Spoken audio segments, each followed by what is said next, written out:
अस्सलाम वालेकुम। मेरा नाम फ़ोज़िया है और आप देख रहे हैं मेरा चैनल जहाने तारीफ़। आज की वीडियो में हम एक ऐसे सहाबी रसूलुल्लाह सल्लल्लाहु अलैहि वसल्लम की बात करेंगे जिनके वालिदैन इस्लाम के रास्ते में सबसे पहले शहीद हुए, जो खुद तो मज़लूम थे लेकिन ईमान में पहाड़ की तरह मज़बूत थे, जिनके बारे में नबी करीम सल्लल्लाहु अलैहि वसल्लम ने फरमाया, अमार को एक बागी जमात कत्ल करेगी, अमार जन्नत की तरफ बुलाएगा और बाकी जमात दोज़ख की तरफ। आखिर वो बागी जमात कौन सी है?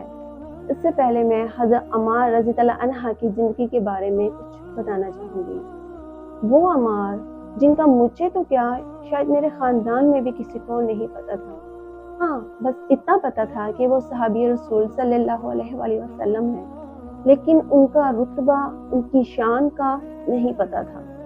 हज़रत अमार बिन यासिर रसूलुल्लाह सल्लल्लाहु अलैहि वसल्लम के एक इंतहाई मोअज़्ज़िज़ सहाबी थे, जो अपने अटल ईमान और इस्लाम से लगन के लिए मशहूर थे। अब इब्तदाई तौर पर इस्लाम कबूल करने वालों में से थे। आपने मदीना में पहली मस्जिद की तमीर के लिए बढ़ चढ़ कर हिस्सा लिया। आपने कोई भी जगह या कोई भी जंग, बदर, ओहद, खंदक, तबूक समेत तमाम गज़वात में बहादुरी से मुकाबला किया। हज़रत अमार बिन यासिर अपने वालिदैन के साथ इस्लाम में सबसे पहले इस्लाम कबूल करने वालों में से थे।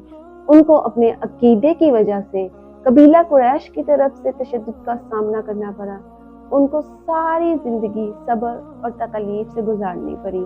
इस्लाम की खातिर जिन लोगों ने सबसे ज्यादा कुर्बानियां दी, उनमें हज़रत अमार बिन यासिर का खानदान है।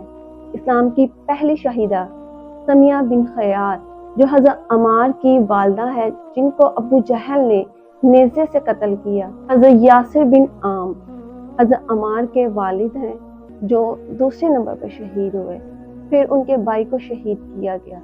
कुफार उनको बहुत ज्यादा अजियतें देते। एक बार तो अबू जहल ने उनके पूरे खानदान को पकड़ लिया और उनके घर को आग लगा दी। नबी करीम सल्लल्लाहु अलैहि वसल्लम तशरीफ लाए और फरमाया, सब्र करो, मैं तुम्हें जन्नत की बशारत देता हूँ। फिर नबी करीम सल्लल्लाहु अलैहि वसल्लम ने फरमाया, ऐ आग ठंडी हो जा, उसी तरह जिस तरह तो हज़रत इब्राहीम अलैहिस्सलाम पर ठंडी हुई थी। एक बार तो तशद्दुद इतना हद से बढ़ गया कि ईमान के बावजूद कुफ्र का इकरार किया और लोग भागते हुए नबी करीम सल्लल्लाहु अलैहि वसल्लम के पास गए और कहा, अमार ने कुफ्र किया है, वो काफिर बन गया है। नबी करीम सल्लल्लाहु अलैहि वसल्लम ने उनको खामोश करवाया और फरमाया, अमार सर से लेके पांव तक ईमान ही ईमान है। हज़रत अमार रज़ी अल्लाह अन्हा नबी करीम सल्लल्लाहु अलैहि वसल्लम के पास तशरीफ लाए और फरमाया, जुबान से कुफराना अल्फाज निकल गए। नबी करीम सल्लल्लाहु अलैहि वसल्लम, जो हज़रत अमार के बारे में सब कुछ जानते थे, उन्होंने कहा, अल्फाज तो जुबान से निकले हैं ना, दिल की कैफियत बताओ, दिल में क्या है? हज़रत अमार ने फरमाया, दिल में तो ईमान है। हज़रत अमार जो अल्लाह को इतने अजीज हैं, उनके लिए एक आयत नाजिल फरमाई। तो नहल आयत नंबर 106, जो शख्स ईमान लाने के बावजूद कुफ्र करे, सिवाय उस शख्स के जिसे कुफ्र करने पर मजबूर किया जाए, लेकिन उसका दिल ईमान पर जमा हो, और जो दिल खोल कर कुफ्र करे, उनके लिए अल्लाह का गजब और बहुत बड़ा अजाब है। आयत के मायने हैं, जिस शख्स को कुफ्र करने पर मजबूर किया जाए और उसका दिल ईमान पर मुतमईन हो, तो उस पर कोई हर्ज नहीं, रब्बे करीम माफ फरमाने वाले हैं। और जो शख्स ईमान लाने के बावजूद कुफ्र करे और वो भी दिल खोल कर, तो उनके लिए अल्लाह का गजब और बहुत बड़ा अजाब है। नबी करीम सल्लल्लाहु अलैहि वसल्लम की वफात के बाद भी हज़रत अमार रज़ी अल्लाह अन्हा ने इस्लाम की खिदमत जारी रखी और नबी करीम सल्लल्लाहु अलैहि वसल्लम के घर वालों के साथ वफादारी निभाई।